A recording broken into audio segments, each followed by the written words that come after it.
ইয়া রাসূলুল্লাহ ইয়া হাবিবাল্লাহ, ওগো আল্লাহর পয়গম্বর, আমি একবার ডানে যাই একবার বামে যাই, কেন জানেননি গো আল্লাহর পয়গম্বর? আমি যখন ডান দিকে হাঁটি আমার মনে হয় না জানি বেঈমান কাফেররা আপনাকে বাম দিক থেকে আক্রমণ করে, দৌড় দিয়ে আমি আবার বাম দিকে যাই। ওগো আল্লাহর পয়গম্বর, আবার যখন আমি বাম দিকে যাই আবার মনে হয় না জানি কোনো বেঈমান কাফের আপনার পিছন দিক থেকে আক্রমণ করেছে। এই জন্য গো আল্লাহর পয়গম্বর, আমি আবার দৌড় দিয়ে পিছন দিকে যাই। আল্লাহর নবী গো, আপনার তো এই মক্কার ভিতরে আপন বলতে কেউ নাই। এই মক্কার জমিনে আপনার আপন বলতে কেউ নাই। এই মক্কায় আপনার আব্বা নাই, আপনার আম্মা নাই। আজকে যদি বেঈমান কাফেররা আপনাকে এই দেশ থেকে বিদায় করে দিচ্ছে, এই দেশ ছেড়ে আপনাকে চলে যাইতে হচ্ছে, নিজের জন্মভূমি মাতৃভূমি, আর যদি আপনার বাবা থাকতো আপনার মা থাকতো, আপনার এই কঠিন মুসিবতের সময় আপনার পাশে আইসা দাঁড়াইতো কোন ঠিক কিনা? এমনভাবে যাইতে যাইতে হঠাৎ করে কিতাবের মধ্যে আসে আল্লাহর নবী বিশ্বনবী রহমাতুল্লিল আলামিনের হঠাৎ করে একটা পাথরের মধ্যে আঘাত লাইগা নবীর পা থেকে একটু রক্ত বের হয়ে গিয়েছে। এমন সময় আবু বকর দৌড় দিয়া গিয়া আর রক্তটা মুছে আল্লাহর নবীরে নিজের কুলে উঠায় নিছে। কন্যা সুবহানাল্লাহ। আল্লাহর নবীকে নিজের কুলে উঠাইয়া কোন কিতাবের ভিতরে আসছে আল্লাহর নবীকে আবু বকর নিজের কাঁধের মধ্যে উঠাইয়া নিল। আবু বকর নবীকে নিজের কাঁধের মধ্যে উঠাইয়া নবীকে নিয়ে হাঁটতে শুরু করে দিয়েছে। পাহাড়ের গিরিপথে যখন হাঁটতেছে এমন সময় আবু বকর রাদিয়াল্লাহু তাআলা আনহু বলে, আমি দেখি যখন পাথরের উপরে পাড়া দেই পাথরগুলো তুলার মতো নরম হয়ে যায়। কোন সুবহানাল্লাহ। আল্লাহর পয়গম্বর আমার কাঁধে আমার কুলের মধ্যে এমন সময় যখন আমি পাথরগুলোর মধ্যে পাড়া দেই আমার মনে হয় আমি আবু বকরের পায়ের নিচে পাথর না পাথরগুলো তুলার মতো নরম হয়ে যায়। কোন সুবহানাল্লাহ। ইন্নাল হামদুলিল্লাহি জামিআ নাহমাদুহু নুসাল্লি আলা রাসূলিল কারীম। আম্মা বা'দু ফাআউযু বিল্লাহি মিনাশ শাইতানির রাজীম। বিসমিল্লাহির রহমানির রহিম।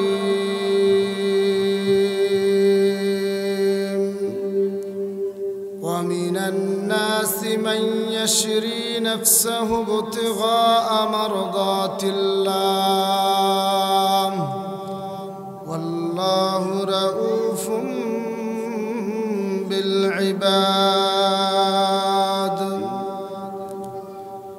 اللهم صل على محمد وعلى آل محمد كما صليت على إبراهيم وعلى آل إبراهيم إنك حميد مجيد.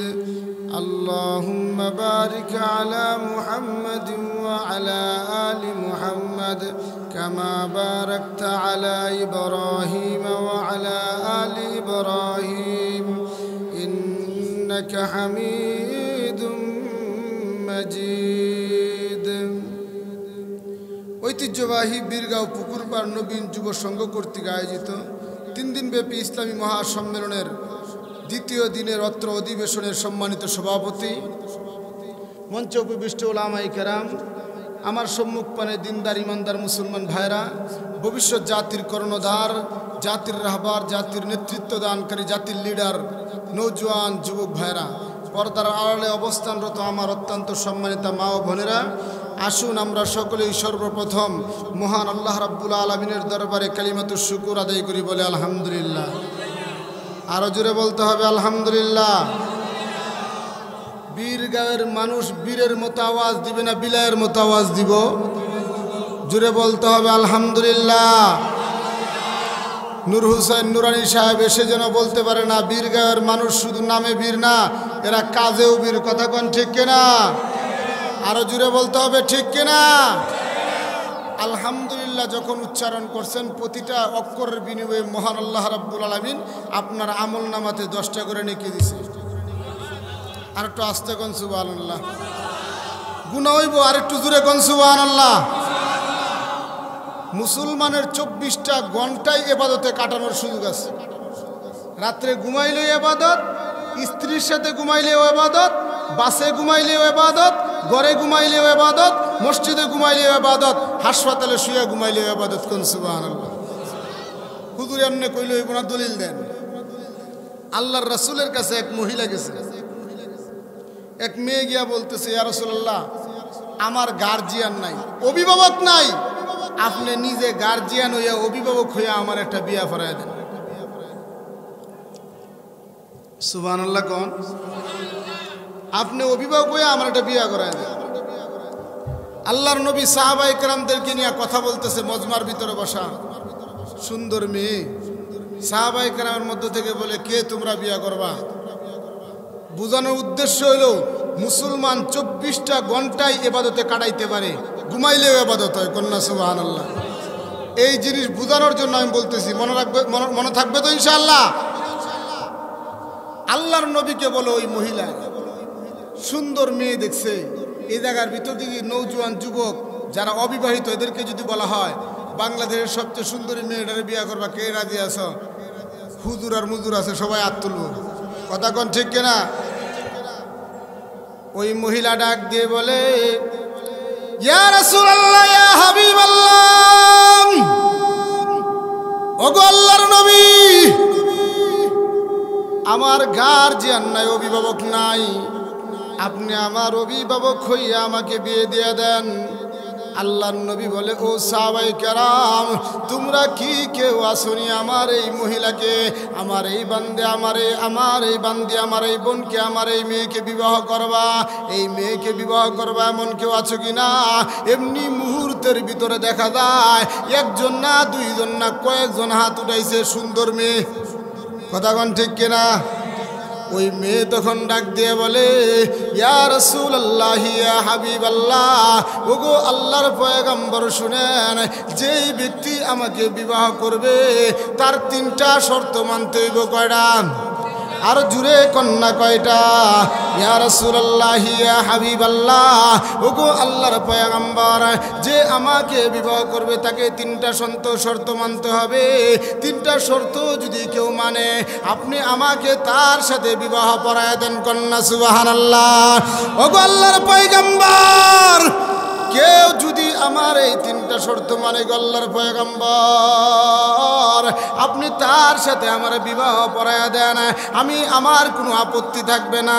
এমনি মুহূর্তের ভিতরে ওই মেয়েকে আল্লাহর পয়গম্বর বলে, ও মা, তোমার কি শর্ত, কি শর্ত?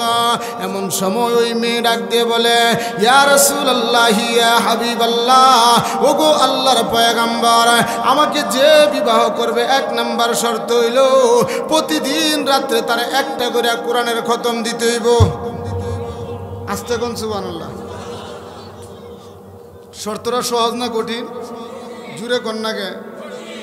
ইয়া রাসূলুল্লাহ, ইয়া হাবিবাল্লাহ, ওগো আল্লাহর পয়গম্বর, যে আমাকে বিবাহ করবে গো আল্লাহর নবী, 3টা শর্ত তার মানতে হবে। 1 নাম্বার শর্ত হইল প্রতিদিন রাত্রে তার একটা করে কোরআনের খতম দিতে হবে। আল্লাহর পয়গম্বর ডেকে বলে, ও মা, তোমার 2য় নাম্বার শর্তটা কি? এমনি মুহূর্তের ভিতর ওই মেয়ে ডাক দিয়ে বলে, ইয়া রাসূলুল্লাহ, ইয়া হাবিবাল্লাহ, ওগো আল্লাহর পয়গম্বর, আমার 2 নাম্বার শর্তটা হলো প্রতিদিন তাকে সারা রাত ইবাদত বন্দি করতে হবে, সারা রাত তাকে নফল ইবাদত করতে হবে। কন্যা সুবহানাল্লাহ। আল্লাহর নবী ডাক দিয়ে বলে, ও মা, তোমার 3 নাম্বার শর্তটা কি? এমন সময় ওই মেয়ে ডাক দিয়ে বলে, ইয়া রাসূলুল্লাহ, ইয়া হাবিবাল্লাহ, ওগো আল্লাহর পয়গম্বর, আমার 3 নাম্বার শর্ত হইল তাকে সারা বছর রোজা রাখতে হইব। জুড়ে কন্যা মিয়া সুবহানাল্লাহ। শর্ত 3টা কঠিন না সহজ? জুড়ে কইতে হইব। আল্লাহর নবী বিশ্ব নবী রাহমাতুল লিল আলামিন বলে, ও আমার সাহাবায়ে কেরাম, আসুনি কেউ এই 3 শর্ত মাইনা এই মেয়েকে বিবাহ করবা। যারা যারা দাঁড়াইছিল নওজোয়ান যুবকেরা সবাই দেখি এখন আস্তে আস্তে বসে, আর কেউ হাত উঠায় না। এমনি মুহূর্তের মধ্যে দেখা যায় পিছন দিক থেকে একজন সাহাবী আল্লাহর নবীর সামনে হাত উঠায় বলে, ইয়া রাসূলুল্লাহ, ইয়া হাবিবাল্লাহ, ওগো আল্লাহর পয়গম্বর, আমি এই 3 শর্ত মাইনা বিবাহ করতে রাজি। আরে জোরে কন্না সুবহানাল্লাহ। কয় শর্ত মাইনা? আপনারা আমার এই রাত কেউ এই 3 শর্ত মাইনা বিবাহ করবেন? করবেন? হ্যাঁ? আরে সারা রাতে একটা করে কোরআন, প্রতি রাত্রে একটা করে কোরআনের খতম মানলাম, কষ্ট মষ্ট করে দিলাম, ফজরের পরে বউর সাথে ঘুমানি যাইব। কিন্তু না, সারা রাত আবার নফল নামাজ পড়তে হইব। প্রতিদিন একটা করে কোরআনের খতম, সারা রাত নফল নামাজ। এরপর হইলো আচ্ছা সারা রাত নফল ইবাদত করলাম, কোরআন খতম দিলাম, 1 ঘন্টা আধা ঘন্টা সময় পাইলে বউর সাথে থাকা যাইব। কিন্তু এই মেয়ে যে বলতেছে প্রতিদিন সারা বছর তার রোজা রাখতে হইব। ও এমন রোজা রাইখা বউর সাথে থাকুন যাইব? রোজা থাকবো? জুড়ে কন্যাকে রোজা রাইখা আপনারা যদি আপনাদের স্ত্রীর সাথে থাকেন, অর্থাৎ মানে তাদের স্ত্রীর সাথে আপনার আমার যেই ব্যবহার হয় ওই ব্যবহার যদি আপনি করেন, আপনার রোজা থাকবো? জুড়ে কন্যাকে আরো জুড়ে কন্যা। এক সাহাবী উঠে কই, ইয়া রাসূলুল্লাহ, এই 3 শর্ত মাই নাই, এই সুন্দর রে বিয়া করতে রাজি আছি। কন্যা সুবহানাল্লাহ। ইয়া রাসূলুল্লাহ, ইয়া হাবিবাল্লাহ, ওগো আল্লাহর পয়গম্বর, আমি 3 শর্ত মাইনা বিয়া করতে রাজি। ওই মেয়ে বলে, ইয়া রাসূলুল্লাহ, ইয়া হাবিবাল্লাহ, 3 শর্ত মাইনা যেহেতু বিয়া করতে রাজি, আমিও রাজি। আল্লাহর পয়গম্বর তাদেরকে বিবাহ করায় দিলেন। এশারের নামাজের মাগরিবের সময় বিবাহ করায় দিলেন। মাগরিবের পর তাদের বিবাহ হয়েছে। এসে বাড়িতে যাইতে যাইতে নতুন স্বামী আর স্ত্রী এশারের সময় হয়ে গিয়েছে। আল্লাহর পয়গম্বরের সাহাবী ওই মহিতার নতুন বিবাহিত স্ত্রীকে নিয়ে বাড়িতে যাওয়ার পরে ওই বিবি ডাক দিয়ে বলে, ওগো আমার প্রাণের স্বামী, শুনেন গো শুনেন, এশারের আজান দিয়েছে মসজিদে, আপনি নামাজ পড়তে যান। জুড়ে কন্যা মিয়া। আমগো দেশের বউ কি কয়? নামাজের কথা কয় জামাই রে? আপনাকে এলাকার মনে কয়? আপনার এলাকার মহিলারা তো একেবারে রাবিয়া বসরিয়া। হ্যাঁ,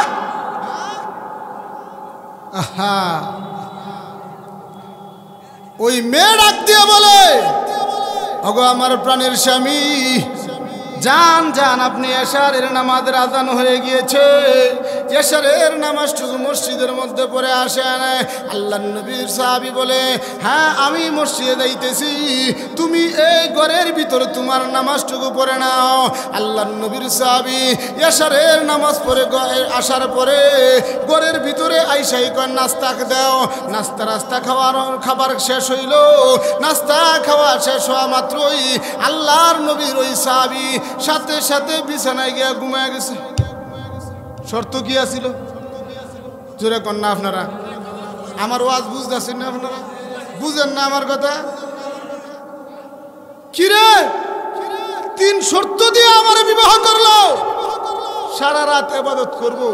আচ্ছা আমার স্বামী যেহেতু খানা খাইছে, একটু মনে হয় রেস্টে আছে বিছানায়, একটু মনে হয় রেস্টে আছে, পরে উঠে আমার স্বামী ইবাদত করব।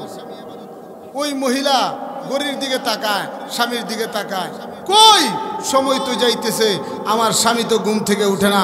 এভাবে যাইতে যাইতে যাইতে 1টা 2টা 3টা, তখন বিবি ভাবতেছে আমার সাথে তো স্বামীর কথা ছিল, প্রতিদিন সে রোজা রাখবে। দিনের বেলায় আজকে যেহেতু নতুন বিবাহ হয়েছে, আজকে যেহেতু বাসর রাত, প্রথম রাত্রি, মনে হয় সারা রাত ইবাদত করবে না। না করলে কি হইল, উনি তো ওনার নবীর সামনে ওয়াদা দিয়ে আসছে সারা বছর রোজা রাখবে, কিন্তু কই রোজা রাখার সময় তো সেহরি খাইতে হবে, সেহরি খাওয়ার টাইম হয়ে গেছে, কিন্তু এখনো তো আমার স্বামী ঘুম থেকে উঠে না। হ্যাঁ, কি ব্যাপার? মুয়াজ্জিন যখন মসজিদে গেছে, আসসালাতু খায়রুম মিনান নাওম, আল্লাহর নবীর সাহাবী লাভ দিয়ে ঘুম থেকে উঠে গেছে। সুবহানাল্লাহ কইতেন না? আর আমাদের দেশের অবস্থা, মুয়াজ্জিন যখন কয় আসসালাতু খায়রুম মিনান নাওম, ঘুম ঘুমের চাইতে নামাজ ভালো। আমরা লেপ কম্বল টান দিয়া বুঝাই, ও মুয়াজ্জিন ঘুমের চাইতে নামাজ ভালো না, নামাজের চেয়ে ঘুম ভালো। কথা কোন ঠিক কিনা? আল্লাহর নবীর সাহাবী ঘুম থেকে উঠে জলদি করে মসজিদের মধ্যে চলে গেল। মসজিদে চলে গিয়া মসজিদের মধ্যে আল্লাহর নবীর পিছনে ফজরের নামাজ পড়েছে। ফজরের নামাজটা পড়াই দৌড় দিয়া বাড়িতে আইসা বিবিরে কয়, বিবি নাস্তা দাও। কিরে, আমি তো ভাবছিলাম না খাই রোজা রাখবো,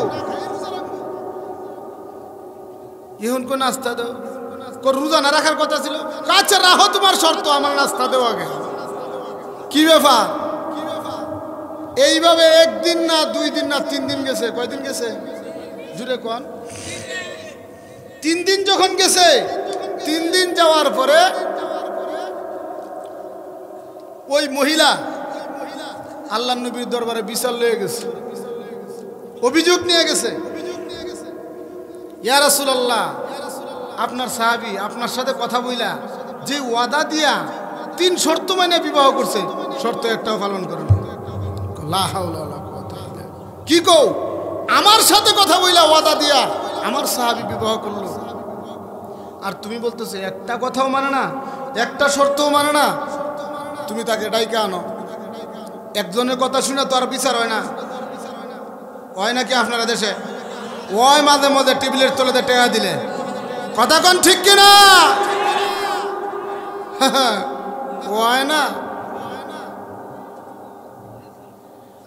তখন তার স্বামীরে নবীর দরবারে হাজির করা হইল। নবীজি জিজ্ঞাসা করে, ও আমার সাহাবী, 3 শর্ত দিয়া বিবাহ করলা, তুমি বলি শর্ত একটাও মানো না? তুমি নাকি শর্ত একটাও মানো না, ব্যাপার কি? নবী গো, আমার বিবি যা বলতেছে তাও সত্য, আমি শর্ত মানি এটাও সত্য। আস্তে কোন সুবহানাল্লাহ, বাড়ির মানুষে শুনবো, আস্তে কোন সুবহানাল্লাহ। ইয়া রাসূলুল্লাহ, ইয়া হাবিবাল্লাহ, ওগো আল্লাহর পয়গম্বর, আগে আপনার কাছে জানতে চাই, আপনার পবিত্র জবান দিয়া যা বলেন তা সত্য না মিথ্যা? কন্যা সুবহানাল্লাহ। আল্লাহর পয়গম্বর বলে, ও সাহাবী, তোমার কি সন্দেহ হয় নাকি? আল্লাহর নবীর সাহাবী বলে, না না না না, আমার সন্দেহ হয় না গো নবী, এরপরেও জানবার চাই আপনার মুখ দিয়া যা বলেন সত্য কিনা। আল্লাহর পয়গম্বর বলে, আমি নবী একটা মিথ্যা কথাও বলি না, সবগুলো সত্য। এমনি মুহূর্তের ভিতরে ওই সাহাবী ডাক দিয়ে বলে, ইয়া রাসূলুল্লাহ, ইয়া হাবিবাল্লাহ, ওগো আল্লাহর পয়গম্বর, আপনি না আপনার পবিত্র জবান দিয়া বলেছেন, কেউ যদি 3 বার সূরাতুল ইখলাস পড়ে, কেউ যদি 1 বার সূরাতুল ইখলাস অর্থাৎ কুল হু আল্লাহর সূরা পড়ে, আল্লাহ তাআলা তার আমলনামার ভিতরে পুরা কোরআনের 10 পারা তেলাওয়াতের সওয়াব দিব। আর আস্তে কোন সুবহানাল্লাহ। ইয়া রাসূলুল্লাহ, ইয়া হাবিবাল্লাহ, ওগো আল্লাহর পয়গম্বর, আপনি না আপনার পবিত্র জবান দিয়া বলেছেন, কেউ যদি 3 বার সূরাতুল ইখলাস পড়ে, মহান আল্লাহ রাব্বুল আলামিন তার আমলনামার ভিতরে পুরা কোরআন খতম করার সওয়াব দিয়ে দিব। কন্যা সুবহানাল্লাহ। ইয়া রাসূলুল্লাহ, ইয়া হাবিবাল্লাহ, ওগো আল্লাহর পয়গম্বর, আপনার পবিত্র জবান দিয়া শুনছি, আমি পুরা কোরআন শরীফ পড়া বাদ দিয়া আমি 3 বার সূরাতুল ইখলাস পড়ি, আমার কি পুরা কোরআন খতম হয় কিনা? আল্লাহর পয়গম্বর বলে, ও সাহাবী, 3 বার সূরা ইখলাস পড়ার কারণে মহান আল্লাহ রাব্বুল আলামিন তোমার আমলনামার ভিতরে পুরা কোরআন তেলাওয়াতের সওয়াব দিয়া দেয়। এমন সময় বিবিকে ডাক দিয়ে বলে, ও বিবি শুনো, তোমার শর্ত ছিল একটা করে প্রতিদিন কোরআন খতম দিতে হইব, আমার কোরআন খতম হইছে নি। এমনি মুহূর্তের ভিতরে বিবি কয়, শর্ত কিন্তু একটা না, আরো 2টা বাকি আছে। জুড়ে কন্যা ঠিক কিনা? ও স্বামী, শর্ত কিন্তু একটা না, আরো কিন্তু 2টা বাকি। এমনি মুহূর্তের ভিতর ওই সাহাবী ডাক দিয়ে বলে, ইয়া রাসূলুল্লাহ, ইয়া হাবিবাল্লাহ, আল্লাহর নবী আপনার কাছে জানতে চাই, আপনার পবিত্র জবান দিয়া বলেছেন, কেউ যদি এশারের নামাজ পড়া গিয়া ঘুমাইয়া যায়, মহান আল্লাহ তাআলা তার আমলনামার ভিতরে অর্ধেক রাত্রি নফল ইবাদতের সওয়াব দিয়া দেয়। ওগো নবীজি, আপনার মুখে শুনেছি, আবার যদি কেউ ফজরের নামাজ এসে জামাতের সহিত পড়ে পুরা রাত্রি নফল ইবাদতের সওয়াব তার আমল নামায় দেওয়া। জুরে কন্যা সুবহানাল্লাহ। ইয়া রাসূলুল্লাহ ইয়া হাবিবাল্লাহ, আগো আল্লাহর পয়গম্বর, আমার তো শর্ত ছিল সারা রাত নফল ইবাদতের সওয়াব অর্জন করা। আল্লাহর নবী গো, আমি কি সারা রাত্রি নফল ইবাদত বন্দিকারী হইলাম কিনা? আমার আমল নামার ভিতরে কি সারা রাত নফল নামাজের নফল ইবাদতের সওয়াব দেওয়া হবে কিনা? আল্লাহর নবী বলে, হ্যাঁ হ্যাঁ সাহাবী, তোমার আমল নামার ভিতরে সারা রাতের নফল ইবাদতের সওয়াব আল্লাহ লিখে দিয়েছে। তখন মহিলা পাশে থেকে কয়, ও স্বামী, খালি কোরআন খতম বুঝা পাইছি, নফল নামাজ বুঝা পাইছি, রোজা কই আছে না নাই? হ্যাঁ, আল্লাহর নবী কই সাহাবী ডাক দিয়ে বলে, ইয়া রাসূলুল্লাহ ইয়া হাবিবাল্লাহ, ওগো আল্লাহর পয়গম্বর, আপনি না আপনার পবিত্র জবান দিয়া বলেছেন, কেউ যদি একটা মাত্র নফল ইবাদত করে, একটা মাত্র নেক কাজ করে, কেউ যদি একটা নেক কাজ করে, কমপক্ষে মহান আল্লাহ রাব্বুল আলামিন তার আমল নামার ভিতরে 10টা নেকি দেয়। জুরে কোন সুবহানাল্লাহ। কমপক্ষে কয়টা দেয়? 70-700 পর্যন্ত দেয়। কন্যা সুবহানাল্লাহ। ইয়া রাসূলুল্লাহ ইয়া হাবিবাল্লাহ, ওগো আল্লাহর পয়গম্বর, আমি যে রমজান মাসে 30টা রোজা রেখেছিলাম গো আল্লাহর পয়গম্বর, একটা রোজার বদলতে মহান আল্লাহ যদি আমাকে 10টা রোজার সওয়াব দেয়, এক রোজায় কয় দিনের সওয়াব হইতো? 10 দিনের। মিয়া কয় দিনের? একটা নেক আমল করলে যদি আল্লাহ কমপক্ষে 10টা সওয়াব দেয়, তে আমি যে একটা রোজা রাখছি রমজানের, আল্লাহ কয়টা রোজার সওয়াব দিছে? জুড়ে কন। ওগো আল্লাহর পয়গম্বর, আমি যে রমজান মাসে যে 30টা রোজা রাখলাম, একটা রোজায় যদি 10টা নেকি হয়, 10টা রোজায় কয়টা রোজার নেকি? তো 20টা রোজায় কয়দিন হইব? 30টা কয়দিন হইব? ওগো আল্লাহর পয়গম্বর, 30টা রোজা রাখার কারণে আমার আমল নামার ভিতরে মহান আল্লাহ রব্বুল আলামিন 300 দিন রোজা রাখার সওয়াব দিছেনি। এমনি মুহূর্তের ভিতর আল্লাহর পয়গম্বর ডেকে বলে, ও আমার সাহাবী, এত কৌশল করে সুন্দর করে গুছায় কথা কত কবে থেকে শিখলা? ও আমার সাহাবী শোনো, 30টা রোজা রাখার বদলতে মহান আল্লাহ রব্বুল আলামিন তোমার আমল নামার ভিতরে 300 দিন রোজা রাখার সওয়াব দিয়ে দিছে। ওই দিক থেকে মহিলা কয়, 300 দিনে বছর না, কয় দিনে বছর না? ওই সময় আল্লাহর পয়গম্বরের সাহাবী ডাক দিয়ে বলে, ও বিবি, সবুর করো, সবুর করো, আমি তোমার সব জবাব দিব। রমজান মাসের পর একটা মাস হয়, আরবি মাস, নাম কি হুজুর? জুড়ে কন্যা। শাওয়াল মাসে আমরা এলাকা শাওয়াল মাসে 6টা রোজা আছে, আছে না নাই? ইয়া রাসূলুল্লাহ ইয়া হাবিবাল্লাহ, ওগো আল্লাহর পয়গম্বর, শাওয়াল মাসে আমি 6টা রোজা রেখেছি। এক রোজা যদি 10 রোজার সওয়াব হয়, আমি 6টা রোজা রাখছি, কয়টা সওয়াব হইতো? জুরে কন্যাকে। ওগো আল্লাহর নবী, আমি 6টা রোজা রাখছি, বিনিময়ে আমার আমল নামায় কি 60টা দিনের রোজার সওয়াব হইল কিনা? বলে, হ্যাঁ, তোমার আমল নামার ভিতরে 60 দিন রোজা রাখার সওয়াব আল্লাহ দিয়ে দিছে। আমাদের এলাকায় এই রোজাগুলোকে মহিলারা বলে সাক্ষী রোজা, কেউ বলে সৌমি রোজা। কথা কোন ঠিক কিনা? কেউ কয় সাক্ষী রোজা, কেউ কি বলে সৌমি রোজা, মানে 6 রোজা। আল্লাহর নবীর সাহাবীর বিবি ডাক দিয়ে বলে, ও স্বামী, 360 দিনে বছর না। কয় দিনে বছর না? কয়দিন গেছে আপনার হিসাবে? জুড়ে কন্যাকে আপনারা কন্যা এই কোনার যে পড়ছে, আপনারা কোনছে কয়দিন হইল? আপনারা কোন গেল কোন তো আপনারা কয়দিন গেছে? বছর কয়দিনে? 365 দিনে না 375 দিনে? ওই সময় বিবি বলে, স্বামী গো, 365 দিনে বছর, তুমি তো 360 দিনে হিসাব দিলা।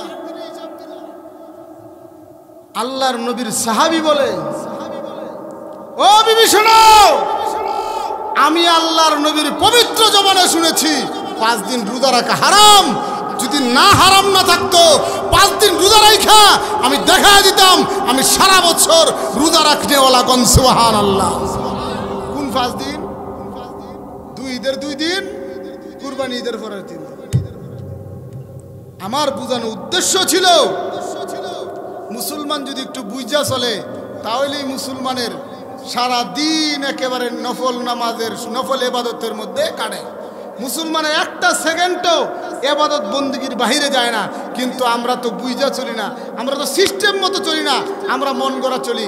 আমরা জিন্দেগি চালাই, জিন্দেগিটা যদি নবীর সুন্নতের রঙে রঙিন করি জিন্দেগি বন্দেগীতে রূপান্তরিত হবে কোন সুবহানাল্লাহ। হ্যাঁ, আপনি আর আমি ঘুমাই কি ঘুমাই না? জুড়ে বলেন, ঘুমাই কি ঘুমাই না? ডাক্তাররা বলে, ডাক্তারদের কথা যদি কেউ ঘুমানির তরিকা 3টা, কয়টা? জুড়ে কোন কয়টা তরিকা?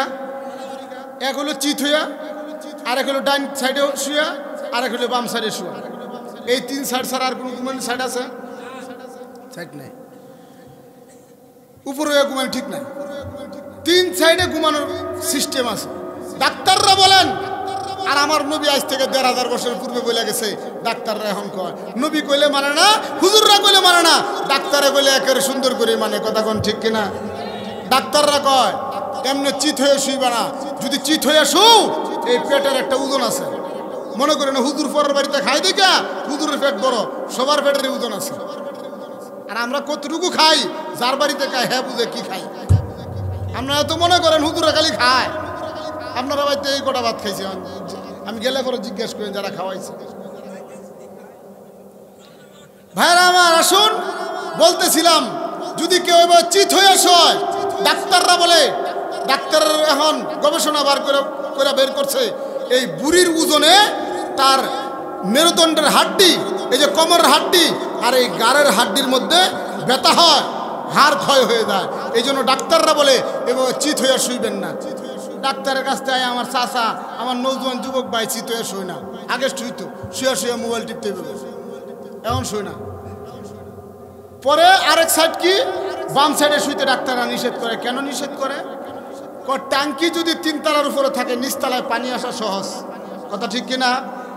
কিন্তু ট্যাঙ্কি যদি নিচতলায় থাকে 3 তলায় পানি উঠানো কঠিন না? আমাদের বাম সাইড হলো হার্ট, সারাটা বডিকে রক্ত সাপ্লাই করে, এভাবে পাম্প করে সারাটা শরীরের ভিতরে। যখন আমরা বাম সাইডে শুই, এই হার্ট বাম সাইডে পড়ে, তখন তার রক্ত সঞ্চালন করতে সারা বডিতে কষ্ট হয়। তাহলে কিভাবে শুব? ডাক্তাররা বলে ডাইন কাইতে শুইবা, তাহলে তোমার হাড়টা উপরে থাকবে, তোমার হাড়ে কোনো রোগ হবে না। ডাক্তাররা বলে আজকে আমার নবী বলে গেছে 1500 বছর পূর্বে, কিন্তু নবীর কথা মানতে রাজি না।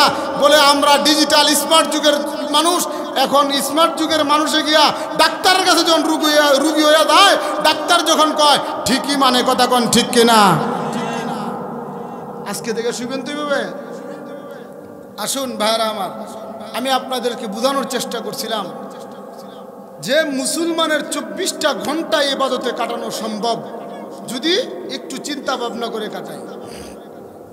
আসুন, আল্লাহর নবী বিশ্বনবী রহমাতুল্লিল আলামিন, আমি যে আয়াত আপনাদের সামনে তেলাওয়াত করেছি সূরাতুল বাকারার 207 নম্বর আয়াত, এই আয়াত একজন সাহাবীর ব্যাপারে নাজিল হয়েছে। এর আগে আমি আপনাদেরকে বুঝাই সাহাবায়ে কেরাম নবীর জন্য কেমন পাগল ছিল। কেমন পাগল ছিল আপনারা জানেন? নবীকে আল্লাহর পয়গম্বর নবী আবু বকরকে বলেছিল, ও আবু বকর তুমি আমার হবে হিজরতের সাথী। কন্যা সুবহানাল্লাহ। হিজরতের সাথী 6 মাস বা 3 মাস, যে কয়দিন আগেই বলছে। বলার পরে নবীজি যখন হিজরতের অর্ডার আসছে, হিজরত করবে, এমন সময় যেদিন হিজরত করবে আবু বকরের দরজায় গিয়ে একটা টুকা দিছে মাত্র, বলে আবু বকর বলে লাব্বাইকা ইয়া রাসূলুল্লাহ। কন্যা সুবহানাল্লাহ। আল্লাহর পয়গম্বর ডেক দিয়ে বলেন, ও আবু বকর তুমি কি ঘুমাও না? আল্লাহর পয়গম্বরকে আবু বকর ডাক দিয়ে বলে, ইয়া রাসূলুল্লাহ ইয়া হাবিবাল্লাহ, ওগো আল্লাহর পয়গম্বর, আজ থেকে যতদিন আগে, বহুদিন আগে আপনি বলেছিলেন, ও আবু বকর তুমি হবে আমার হিজরতের সাথী। আল্লাহর নবী গো, এরপর থেকে আমি একটা দিনও আমি আবু বকর বালিশে মাথা লাগাই না। কন্যা সুবহানাল্লাহ। একটা দিনও বালিশে মাথা লাগাই না। ও আবু বকর, কেন? নবী গো, আপনি আসবেন, আপনি আইসা আমার ঘরের দরজায় দাঁড়ায় থাকবেন। এই সুযোগে যদি বেঈমান কাফেররা আপনাকে পাকড়াও করে, আপনার উপর হামলা করে, আমি আল্লাহর কাছে কি জবাব দিব? এই জন্য আমি আবু বকর ঘুমাই না। কোন সুবহানাল্লাহ। ভাইরা আমার, আবু বকরকে নিয়ে নবীজি মক্কা থেকে মদিনায় হিজরত করে যাইতেছে। নবীজি বারবার জন্মভূমি মক্কার দিকে ফিরে ফিরে তাকায়। কোন সুবহানাল্লাহ। আবু বকর নবীকে নিয়ে পাহাড়ের গিরিপথে হেঁটে হেঁটে যাচ্ছে। এমতো অবস্থায় নবী হঠাৎ করে হাঁটতে হাঁটতে দেখা যায়, আর নবীকে দেখা যায় আবু বকর নবীর একবার ডানে হাঁটে, একবার বামে হাঁটে, একবার পিছনে যায়, একবার সামনে যায়। আল্লাহর নবী ডাক দিয়ে বলে, ও আবু বকর, তুমি এমনভাবে ঘোরাঘুরি করতে শুরু করে দিয়েছো কেন? এমন সময় আবু বকর ডাক দিয়ে বলে, ইয়া রাসূলুল্লাহ ইয়া হাবিবাল্লাহ, ওগো আল্লাহর পয়গম্বর, আমি একবার ডানে যাই একবার বামে যাই, কেন জানেননি গো আল্লাহর পয়গম্বর? আমি যখন ডান দিকে হাঁটি আমার মনে হয় না জানি বেঈমান কাফেররা আপনাকে বাম দিক থেকে আক্রমণ করে, দৌড় দিয়ে আমি আবার বাম দিকে যাই। ওগো আল্লাহর পয়গম্বর, আবার যখন আমি বাম দিকে যাই আবার মনে হয় না জানি কোনো বেঈমান কাফের আপনার পিছন দিক থেকে আক্রমণ করেছে। এই জন্য গো আল্লাহর পয়গম্বর, আমি আবার দৌড় দিয়ে পিছন দিকে যাই। আল্লাহর নবী গো, আপনার তো এই মক্কার ভিতরে আপন বলতে কেউ নাই। এই মক্কার জমিনে আপনার আপন বলতে কেউ নাই। এই মক্কায় আপনার আব্বা নাই, আপনার আম্মা নাই। আজকে যদি বেঈমান কাফেররা আপনাকে এই দেশ থেকে বিদায় করে দিচ্ছে, এই দেশ ছেড়ে আপনাকে চলে যাইতে হচ্ছে, নিজের জন্মভূমি মাতৃভূমি। আর যদি আপনার বাবা থাকতো, আপনার মা থাকতো, আপনার এই কঠিন মুসিবতের সময় আপনার পাশে আইসা দাঁড়াইতো। কোন ঠিক কিনা? এমনভাবে যাইতে যাইতে হঠাৎ করে কিতাবের মধ্যে আসে, আল্লাহর নবী বিশ্বনবী রাহমাতুল লিল আলামিনের হঠাৎ করে একটা পাথরের মধ্যে আঘাত লাগা নবীর পা থেকে একটু রক্ত বের হয়ে গিয়েছে। এমন সময় আবু বকর দৌড় দিয়া গিয়া আর রক্তটা মুছে আল্লাহর নবীরে নিজের কুলে উঠায় নিছে। কন্যা সুবহানাল্লাহ। আল্লাহর নবীকে নিজের কুলে উঠাইয়া কোন কিতাবের ভিতরে আসছে আল্লাহর নবীকে আবু বকর নিজের কাঁধের মধ্যে উঠাইয়া নিল। আবু বকর নবীকে নিজের কাঁধের মধ্যে উঠাইয়া নবীকে নিয়ে হাঁটতে শুরু করে দিয়েছে। পাহাড়ের গিরিপথে যখন হাঁটতেছে এমন সময় আবু বকর রাদিয়াল্লাহু তাআলা আনহু বলে, আমি দেখি যখন পাথরের উপরে পাড়া দেই পাথরগুলো তুলার মতো নরম হয়ে যায়। কোন সুবহানাল্লাহ। আল্লাহর পয়গম্বর আমার কাঁধে, আমার কুলের মধ্যে, এমন সময় যখন আমি পাথরগুলোর মধ্যে পাড়া দেই আমার মনে হয় আমি আবু বকরের পায়ের নিচে পাথর না পাথরগুলো তুলার মতো নরম হয়ে যায়। কোন সুবহানাল্লাহ। ভাইরা আমার, বন্ধুরা আমার, যখন নাকি আবু বকরকে এমনভাবে আবু বকর নবীকে কাঁধে করে নিয়ে যাইতেছে, আল্লাহর নবী ডাক দিয়ে বলে, ও আবু বকর, আপনি আমাকে নামাইয়া দেন, আমি এখন হেঁটে যাই। যখন হেঁটে যাইতেছে হঠাৎ করে আল্লাহর নবী আর আবু বকর কিন্তু এক গুহার ভিতরে আশ্রয় নিয়েছিল। আপনারা জানেন ইনশাআল্লাহ। এমন একটা তথ্য আমি আপনাদেরকে দিব যেই তথ্যটা আপনারা জানেন না। এই গুহার ভিতরে যখন প্রবেশ করবে এমন সময় আল্লাহর পয়গম্বরকে আবু বকর ডাক দিয়ে বলে, ইয়া রাসূলুল্লাহ ইয়া হাবিবাল্লাহ, ওগো আল্লাহর পয়গম্বর, না না না, আপনি গর্তের বাইরে অবস্থান করেন, আমি আগে গর্তের ভিতরে ঢুকি। আমি গর্তের ভিতরে ঢুকে গর্তটাকে আপনার বসবাসের উপযোগী করি। গর্তের ভিতরে আবু বকর গিয়া দেখে চতুর্দিকে শুধু ছিদ্র আর ছিদ্র, চতুর্দিকে ছিদ্র। হযরত আবু বকর রাদিয়াল্লাহু তাআলা আনহু বলেন, আমি আমার নিজের চাদরটাকে একটা দুইটা করে ছিঁড়ে প্রত্যেকটা ছিদ্র বন্ধ করতেছি। সকল ছিদ্র যখন বন্ধ করা শেষ, একটা ছিদ্র বাকি আমি বন্ধ করতে পারতেছি না।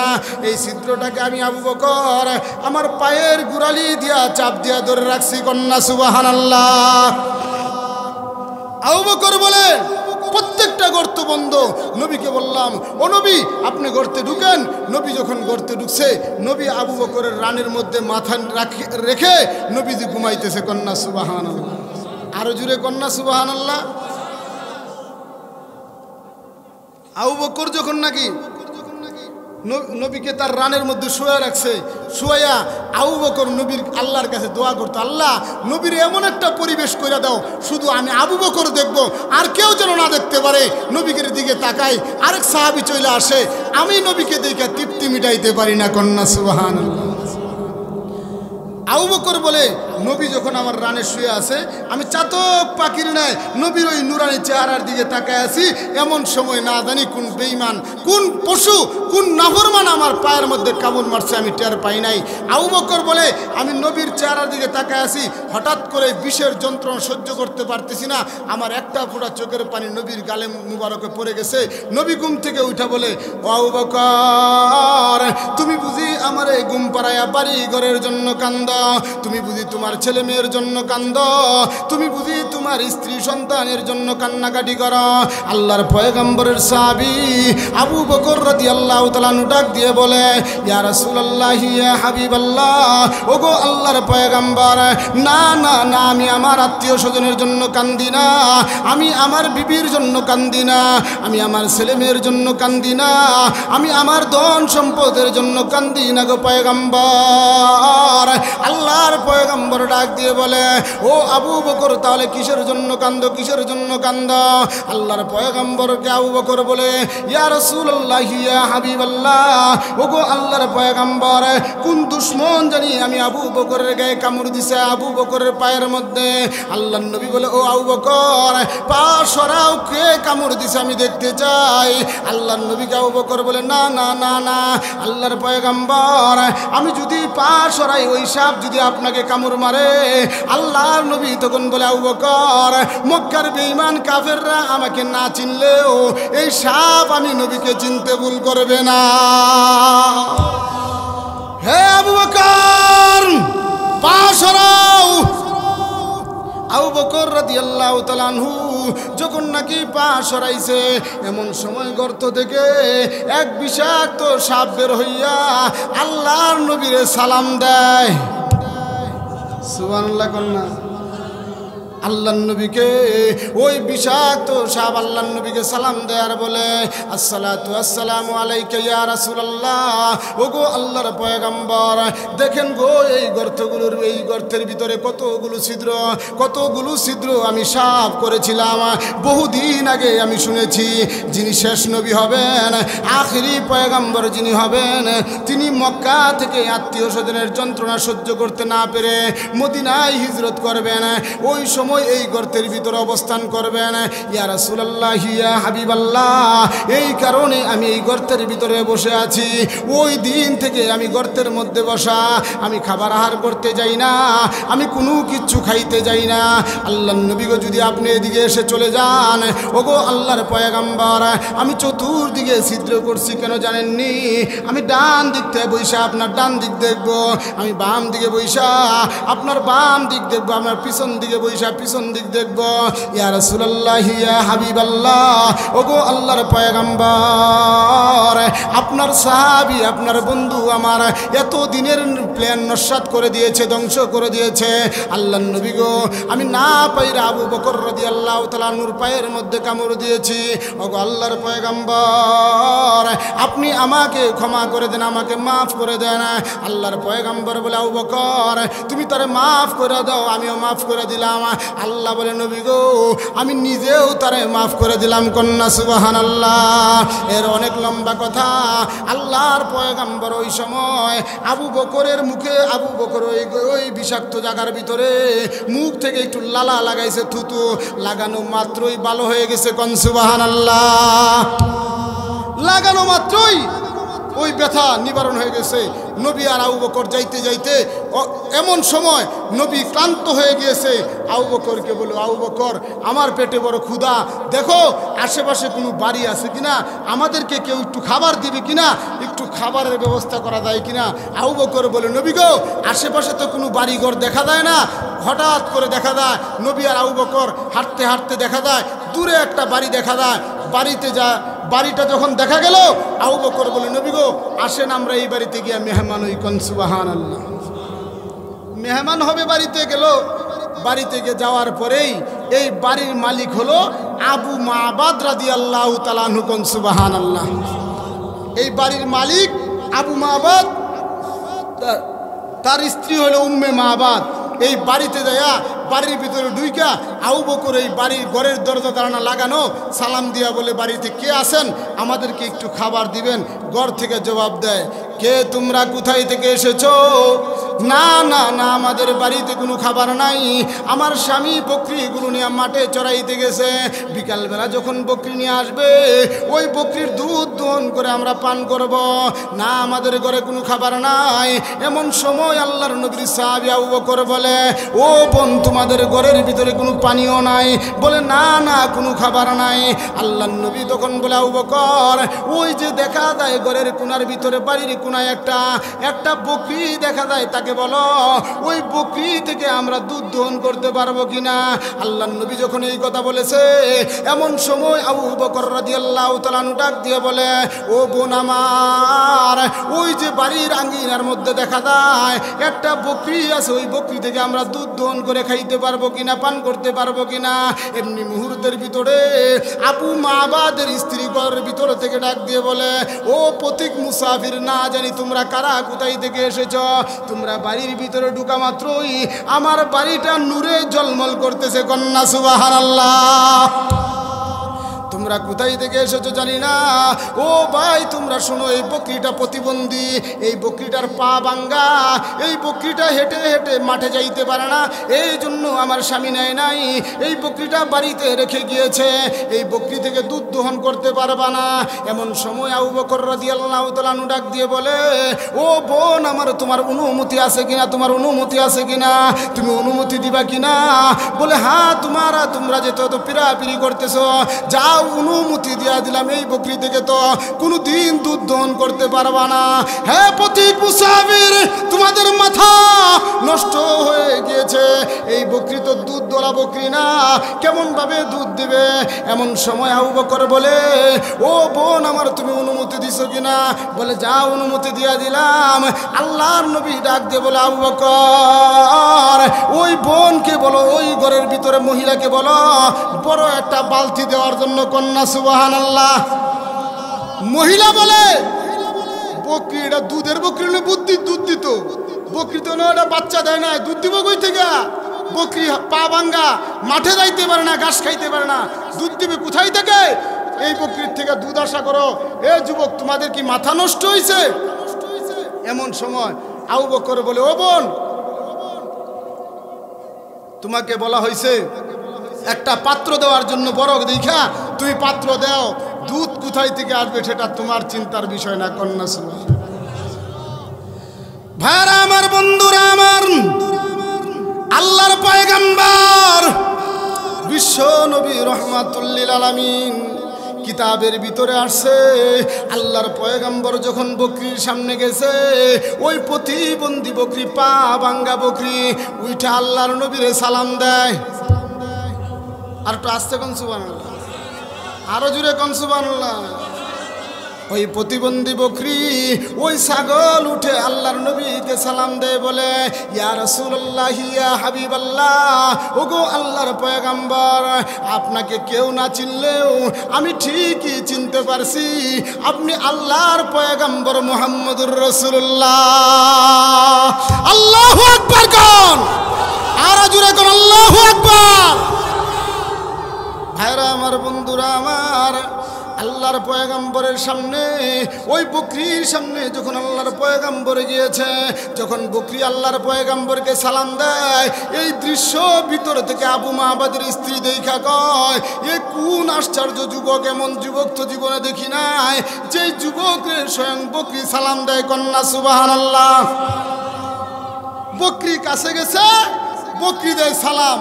নবীজি বলে, নবীজি তো নবীজির কাছে ওই বকরি বলতেছে, ইয়া রাসূলুল্লাহ ইয়া হাবিবাল্লাহ, ওগো আল্লাহর পয়গম্বর, আমি পা ব্যথা, আমার পা ভাঙ্গা, এই জন্য আমার মালিক আমাকে মাঠে নেয় না। আল্লাহর নবী গো, আপনি আমার পা একটু মালিশ করে দেন, আপনি আপনার বরকতি হাতটা আমার পার মধ্যে একটা বার রাখেন, আমার পা ভালো হয়ে যাবে। আল্লাহর পয়গম্বর বিশ্বনবী রহমাতুল লিল আলামিন যখন নাকি ওই বকরির ভাঙ্গা পায়ের মধ্যে এমনভাবে হাতটা বুলায় দিল, কিতাবের লেখক লেখে মুহূর্তের ভিতরে ওই বকরির ভাঙ্গা পা ভালো হয়ে গেছে। কন্যা সুবহানাল্লাহ। ভাইরা আমার, বন্ধুরা আমার, আল্লাহর পয়গম্বর বিশ্বনবী রহমাতুল লিল আলামিন আবু বকরকে ডাক দিয়ে বলে, আবু বকর, দাও দাও, বড় একটা বালতি দাও, বড় একটা পাত্র দাও। বড় একটা পাত্র যখন আনা হইল, আল্লাহর নবী ওই বকরির স্তনের মধ্যে যখন হাত দিছে, মুহূর্তের ভিতরে ওই স্তন দুধে ভরপুর হয়ে গেছে। কন্যা আল্লাহু আকবার। আরো জুড়ে আওয়াজ করে কন্যা আল্লাহু আকবার। ভাইরা আমার, বন্ধুরা আমার, এই দৃশ্য দেখে আবু মাবাদের স্ত্রী বলে, না না না না, এরা সাধারণ কোনো যুবক না, এরা সাধারণ কোনো মানুষ না, এরা সাধারণ কোনো মানুষ হইতে পারে না। আল্লাহর নবী নিজ হাতে দুধ দহন করলেন। দুধ দহন করার পরে আল্লাহর পয়গম্বর বলে, ও আবু বকর, নেন আপনি দুধ পান করেন। আল্লাহর নবীকে আবু বকর বলে, না না না, আপনি আগে দুধ পান করেন। আল্লাহর নবী বলে, না আবু বকর, আপনি আগে দুধ পান করেন। আল্লাহর নবী দুধ পান করলো, আবু বকর দুধ পান করলো। দেখা যায় যে দুধ ছিল সেই দুধ একটুও কমে নাই। জুড়ে কন্যা মিয়া সুবহানাল্লাহ। একটুও দুধ কমে নাই। আল্লাহর নবী বিশ্বনবী রহমাতুল লিল আলামিন ডাক দিয়ে বলে, ও আবু বকর, যান আপনি এই দুধটা গরলাকে দিয়া দেন।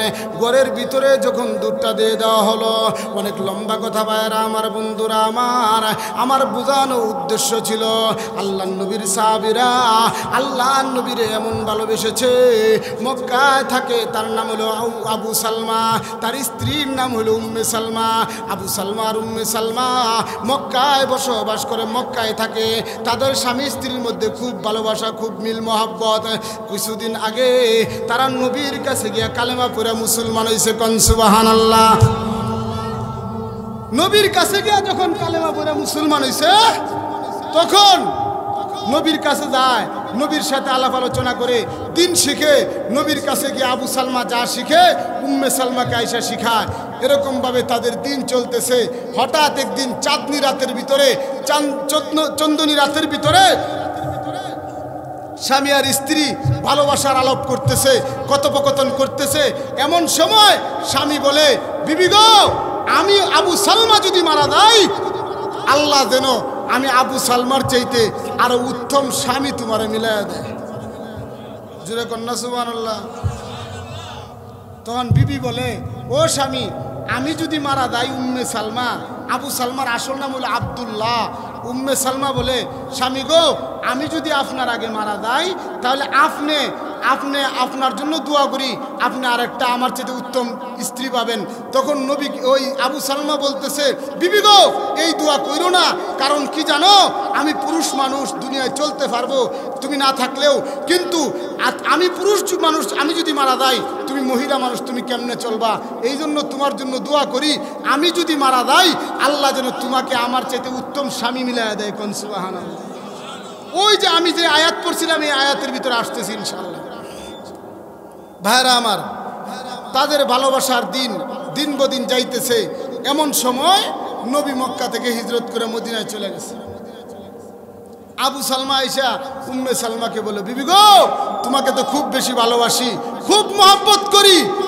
স্বামী গো, বিবি গো, আর তো আমি মক্কায় থাকতে পারবো না। বলে, কেন থাকতে পারবো না? বলে, জানো না যে প্রাণের নবীকে দেখা কালেমা পড়ে মুসলমান হইছি, ওই নবী তো মক্কায় নাই, মক্কা থেকে হিজরত করে মদিনায় চলে গেছে। আল্লাহর নবীর সাহাবী বলেন, ও উম্মে সালমা, শুনো, না না না না, আমি আল্লাহর পয়গম্বরের নুরানি চেহারা না দেখে থাকতে পারবো না। আল্লাহর নবীর ওই সাহাবীর স্ত্রী বলে, এখন আপনি কি করবেন কি করবেন? এমনি মুহূর্তের ভিতরে বলে, আমি মক্কা থেকে আমিও হিজরত করে মদিনায় চলে যাব। বলে তাহলে আসেন আমাদের গোষ্ঠীর মানুষের সাথে পরামর্শ করি। আত্মীয় স্বজনের সাথে যখন পরামর্শের মধ্যে বসে গেছে, বাবার গোষ্ঠী, শ্বশুর গোষ্ঠী, শ্বশুর বংশের মানুষের ডাক দিয়া কয়, ও আবু সালমা শুনো শুনো গো আবু সালমা শুনো, তুমি এক দেশ থেকে আরেক দেশে তুমি আমাদের মেয়েকে নিয়ে ঘুরবা, এটা আমরা বরদাস্ত করব না, আমরা তা মানব না। তুমি আমাদের মেয়েকে নিয়ে কালেমা পড়ে মুহাম্মদের ধর্মে চলে গেছো, এই যন্ত্রণা আমরা সহ্য করতে পারি নাই, এই জ্বালাই তো এখনো মিটে নাই। আবার তুমি আমাদের মেয়েকে নিয়ে আরেক দেশে চইলা যাইবা, আমাদের মেয়েকে নিয়ে দেশে দেশে ঘুরবা, এটা আমরা সহ্য করতে পারবো না। আমরা আমাদের মেয়েকে তোমার সাথে মক্কা থেকে মদিনায় যাইতে দেব না।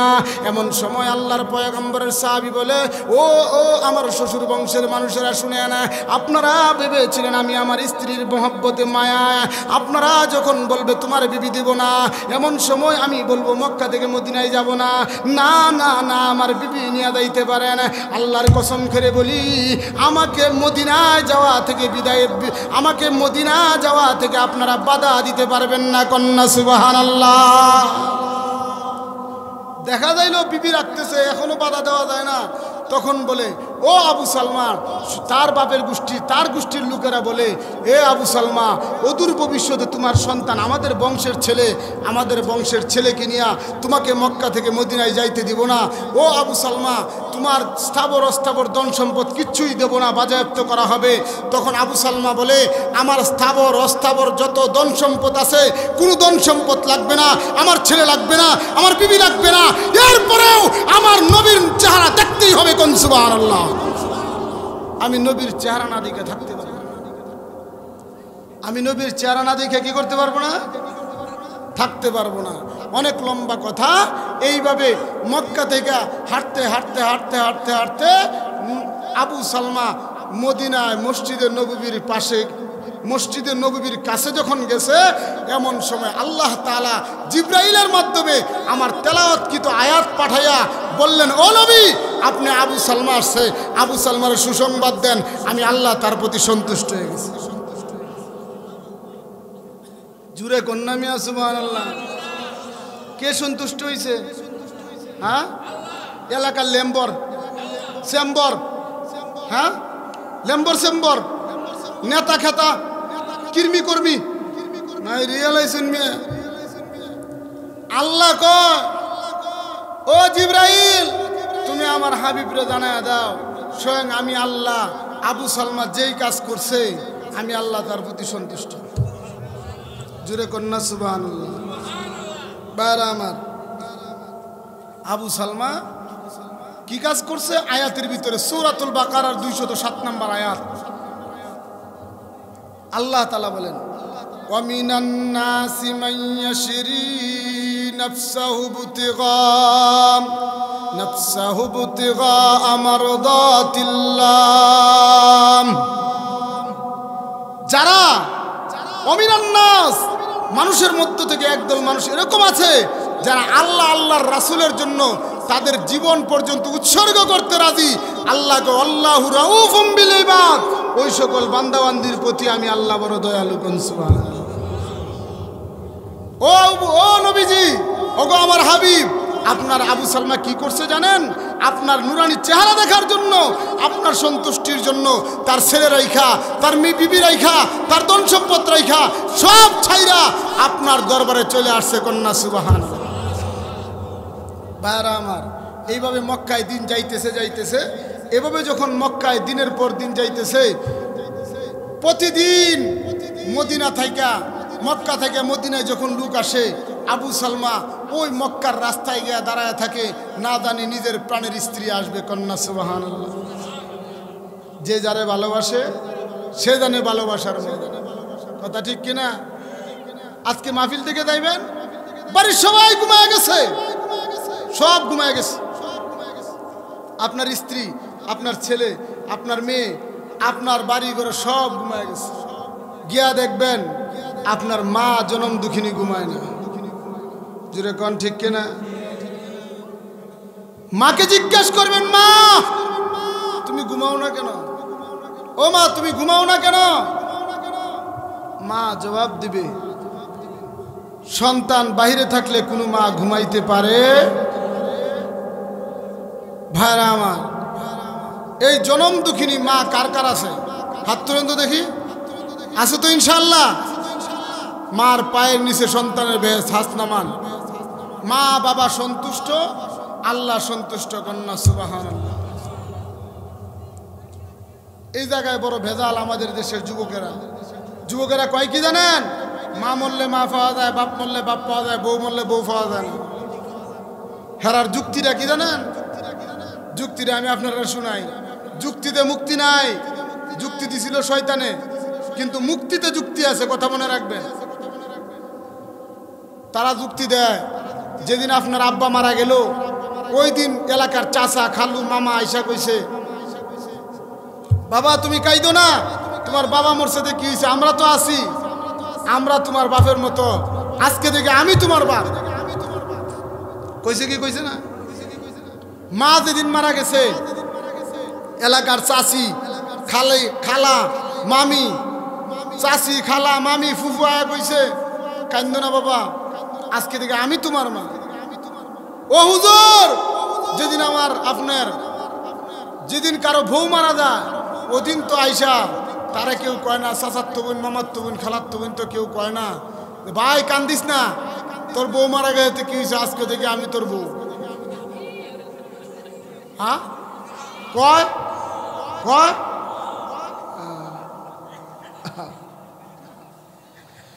ভাইরা আমার, বন্ধুরা আমার, পৃথিবীর সবাই আপনাকে আমাকে ভালোবাসে স্বার্থের কারণে, আর মা আপনারে আমারে ভালোবাসে বিনা স্বার্থে। কথা কোন ঠিক কিনা? বিনা স্বার্থে ভালোবাসে। বলছিলাম যে ভালোবাসে সে বুঝে ভালোবাসার মর্ম। মা আবু সালমা প্রতিদিন ওই মক্কার রাস্তার দিকে তাকায়া থাকে, কখন জানি উম্মে সালমা আসবে। ওই মক্কা থেকে মানুষ আসলে জিজ্ঞাসা করে আমার উম্মে সালমা কেমন আছে, আমার সন্তান কেমন আছে। হ্যাঁ, অনেক লম্বা কথা। হঠাৎ করে একদিন আবু সালমার শ্বশুর বাড়ির মানুষ আর আবু সালমার গোষ্ঠীর মানুষ চিন্তা করতেছে, এই মেয়ে না খাইতে কঙ্কালে মারা যাব, এই মেয়েরে এইভাবে না আটকা না রাইখা তাকে মুক্তি দিয়ে দেয়, সে তার স্বামীর গায়ে চলে যায়। আর ছেলেটা বাবার কারণে, বাবার অভাব পৃথিবীর কেউ পূরণ করতে পারে না। বাবার চিন্তায় ছেলেটা কঙ্কাল হয়ে যাইতেছে। তাহলে এই বাবার এই ছেলেকে আর এই মেয়েকে মক্কা থেকে মদিনায় যাওয়ার অনুমতি দেওয়া দিছে আর কি। মক্কা থেকে মদিনায় যায় 6 মাস পরে, 6 বছর পরে বিদেশ থেকে আইসা স্ত্রী দেখবো, মারে দেখবো, সন্তান তার মারে দেখবো, মা তার সন্তানরে দেখবো, সন্তান তার বাবারে দেখবো। মুহূর্তটা কেমন কঠিন মুহূর্ত না? হ্যাঁ ভাইরা আমার, মক্কা থেকে আবু সালমার স্ত্রী মনে মনে চিন্তা করে আসে, আর চিন্তা করে আমি আমার স্বামীর পিছন দিকে গিয়া আমার স্বামীর 2টা চোখ পিছন দিকে ধরবো আর বলবো, ও আবু সালমা তুমি কি আমারে বুইলা গেছো কি? হ্যাঁ আবু সালমান, ও আবু সালমা তুমি কি আমাকে ভুলে গেছো? ও আবু সালমা তুমি না আমারে বলছিলা আমারে সারা আর কাউকে বিবাহ করবা না, তুমি আরেকটা বিবাহ করে ফেলেছো কিনা? এমনভাবে পিছন দিক দিয়ে চোখটা জাপটা দিয়ে ধরবো, ধরে আমি আমার প্রাণের স্বামীকে কত না কথা বলবো, ও স্বামী এই 6 মাস 6 বছর আমাদেরকে ছাড়া আপনার কেমনে সময় কেটেছে।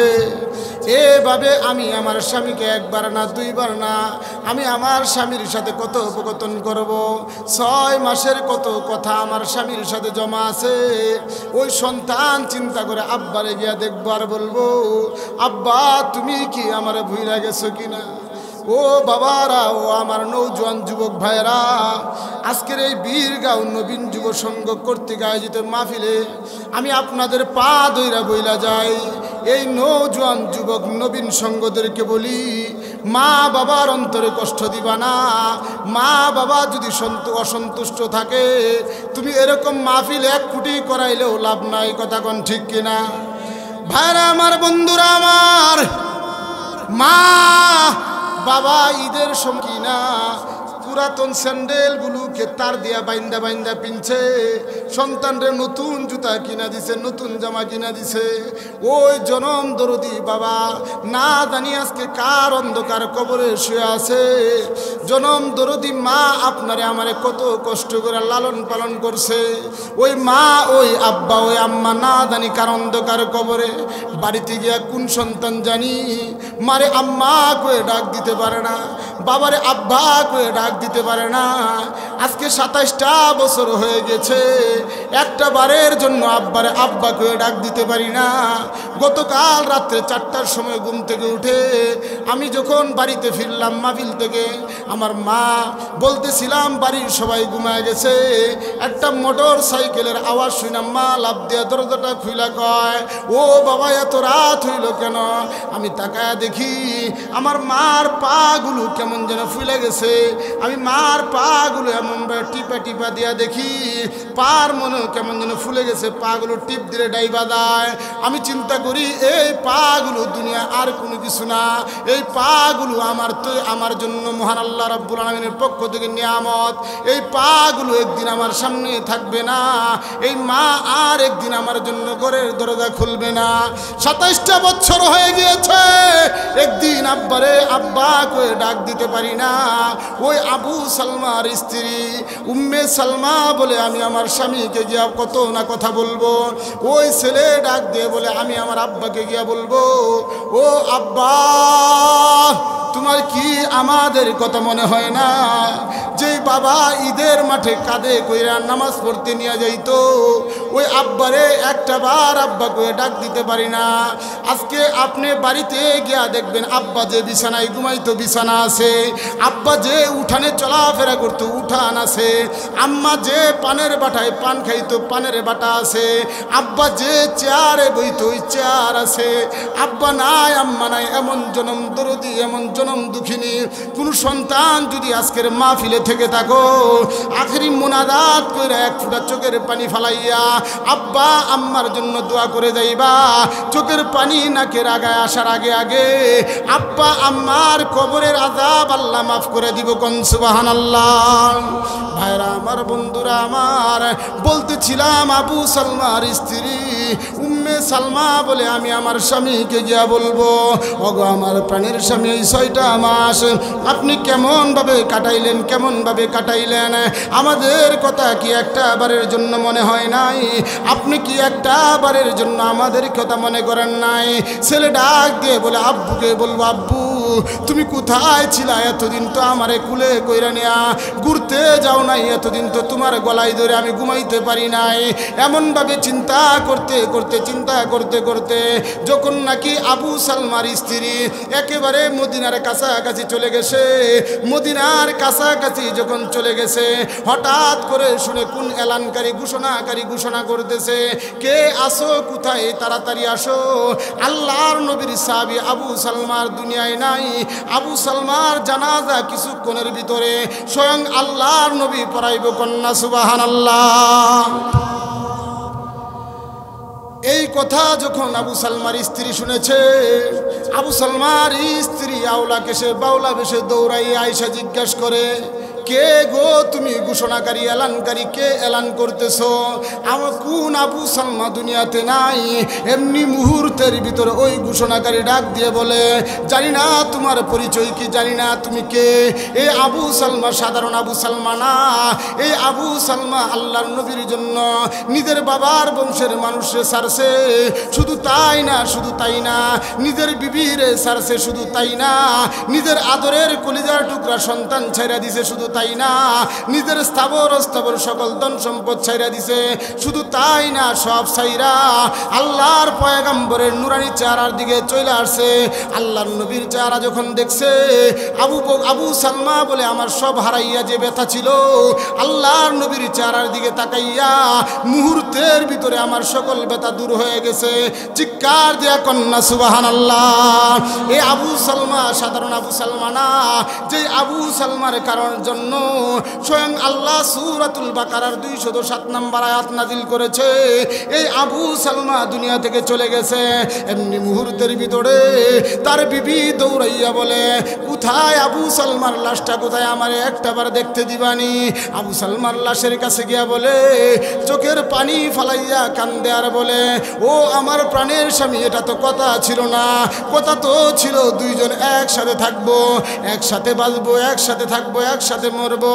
ওগো আমার প্রাণের স্বামী, আজকে তুমি তো আমাদেরকে ছাইরা চইলা গেলা, আজকে 6 মাস হয়ে গেল তোমার সাথে দেখা নাই।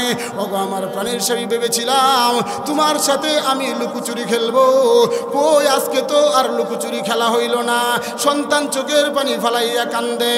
এমনি মুহূর্তের ভিতরে আল্লাহর নবী বলে, ও সাহাবায়ে কেরাম, আবু সালমার বিবিরে বলো, আবু সালমার বিবিরে শুনায়া দাও, আজ থেকে স্বয়ং আবু সালমার স্ত্রীর দায়িত্ব আমি স্বয়ং আল্লাহর রাসূল নিলাম। কোন সুবহানাল্লাহ। ও সাহাবায়ে কেরাম শুনো, আজ থেকে আমি স্বয়ং নবীজি আবু সালমার স্ত্রীর দায়িত্ব নিলাম। বলে কেমন দায়িত্ব? আমি তাকে বিবাহ করতে রাজি। বলে আমার দায়িত্ব নবী নিল, আমার সন্তানের দায়িত্ব কি নেবে? আমি আবু সালমার কাছে গিয়ে হাসর মাঠে কি জবাব দেব? তখন বলে, ও সাহাবায়ে কেরাম শোনো, আবু সালমার বিবিরে বলো, আমি তার সন্তানের দায়িত্ব নিলাম। আজ থেকে আবু সালমার সন্তানের দায়িত্ব আমি নবীর, আজ থেকে আমি নবী আবু সালমার সন্তানের বাবা হয়ে গেলাম। কোন সুবহানাল্লাহ।